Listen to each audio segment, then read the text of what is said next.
Kaunay pa rin ang arrest warrant ng International Criminal Court kay Senator Ronald Bato de la Rosa. Makakapanin po natin si dating Senador Antonio Trillanes IV. Senador, magandang umaga.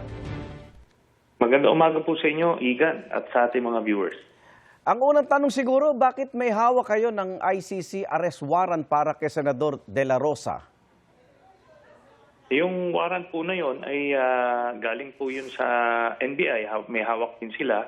Ito ay pinakita ko lang sa media kasi hindi naman humarap sa media po yung mga NBI operatives kasi sila, they're just there to serve the warrant.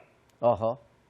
Nagkaroon ba ng koordinasyon sa pagitan ng NBI agents at ng liderato ng Senado kahapon? Sa aking paniniwala, meron naman kasi magkapareha silang nagbabantay doon sa iba't ibang entry points eh. Opo. Hindi naman po mangyayari yan kung nag-gate crash lang po yung NBI. So I think there was coordination and it was already admitted by Senator Soto. Oho. Kung November 6, 2025 pa inilabas yung pre-trial chamber 1 ng warrant laban kay Senador de la Rosa, sa proseso po, ba't kahapon po itinakda yung pag-aresto? Dahil kung maalala nyo po nyo yun, nung mga panahon na yon, in-announce ni Ombudsman Rimulya yung warrant eh. Okay. Kaya dahil doon, nagtago na itong si Bato de la Rosa. Opo. At simula nung panahon na yon, ngayon na lang po ulit lumabas si Bato. At Opo. ganyan po ang nature ng sealed warrant. Para ma-serve talaga, para mahuli talaga, ay hindi siya ina-announce sa publiko. Ganun po. Opo.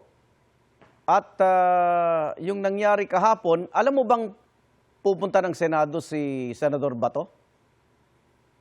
Marami na pong ugong-ugong sa sa mga media circles sa Senado na lalabas daw si Bato on Monday para nga magkakaroon ng change of leadership. Opo. So yun po ang tiyempong inabangan po natin.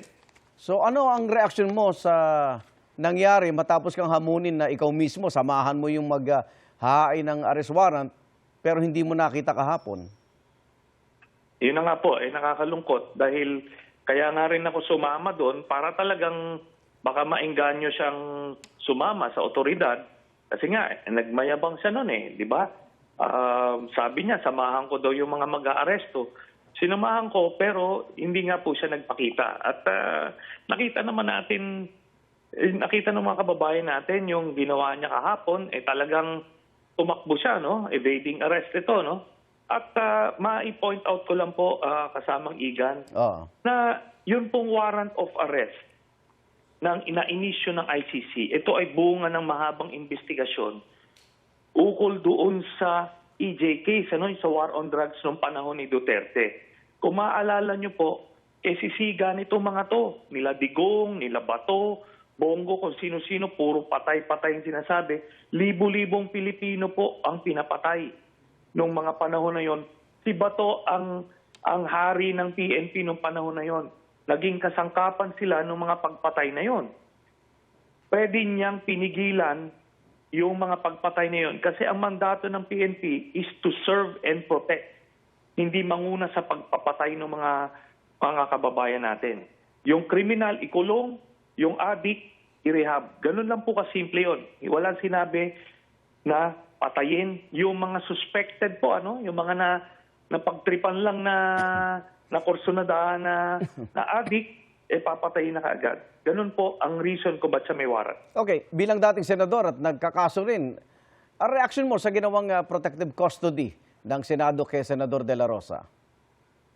Bawal po yun. Yung ginawa po ni Alan Cayetano, nasa saligang batas natin, na ang hindi lang pwede arestuhin ay yung may kaso ng 6 years or below.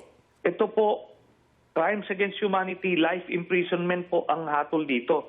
Kaya hindi pwede yon. At ako po mismo, inaresto po ako sa loob ng Senado habang may session dahil ang kaso ko po binigay sa akin ni Duterte was yung kinancel yung amnesty, rebellion po. Opo, nung binawi amnesty, rebellion po yun, life imprisonment. Kaya nung binasahan ako ng Miranda rights, sumama po ako sa mga pulis noong nag-aresto sa akin.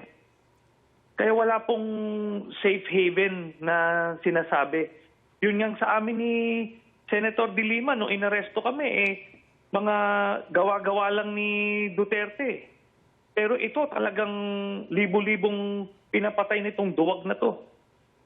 Okay. Anong kakaharapin ni Senator Bato kahit may protective custody? Araw ba o buwan na lang ang bibilangin at diretso na sa The Hague, Senador? Unang-una po, kailangan pantayan ito ni Secretary Remulla, yung pinagmamalaki niyang dragnet. Ito na, kailangan hindi yan makalabas. Kasi maraming butas yung opisina ng Senado. So, ito po, antayin na lang po natin kung ano ang magiging pasya ng mga otoridad. Pero definitely, mananagot po itong si Bato de la Rosa. Hindi pwedeng gagawa ka ng krimen na ganitong kalaki, ganitong kalala, tapos makakalusot ka. Ganun lang po kasimple yun. Sasamahan mo ba uli yung arresting officer sakaling maayos na lahat ng legal na proseso? Kung bakante po tayo, kung yan po ang request niya, di sige po, no? Pero ang importante dito ay ganun po talaga ang mensahe natin, pinapakita sa kababayan natin. Kapag gumawa ka ng krimen, lalo na yung ganitong kalala, ay mananagot ka. Ganun lang po kasimple yun. Oh. Okay, samantaling ko na rin, kasi ang kasabay na istorya nito, yung impeachment sa Kamara, Yes. yung pagpapalit ng liderato ng Senado at yung nangyaring impeach si VP Sara sa Kamara, kumbinsido ka ba sa sinabi ni Senate President Alan Peter Cayetano na walang kinalaman itong dalawang isyong ito? Definitely po may kinalaman ito. In fact, yan yung reason kung bakit nila pinalitan si Senator Tito Soto. Pero ito po yan, yung mangyayari po sa trial, pag nakita ng mga senador yung ebidensya, marami pa rin po dun sa hanay ni Alan Cayetano ay sigurado kong tatalon at magko-convict kasi nasaksihan ko na po yung ganyan. Sa una, meron pong mga personal loyalties, pero kinalaunan, magtatalunan din kung ano po ang magiging pulso ng mga kababayan natin. So yan po. Maraming salamat, dating Senador Antonio Trillanes de Fort. Maraming salamat po sa inyo, Igan. Susubukan namin kunin na pahig ang kampo ni Senador De La Rosa na nasa Senado pa rin. Pati nabanggit po si Senate President Alan Peter Cayetano kaugnay sa mga nabanggit ni Trillanes.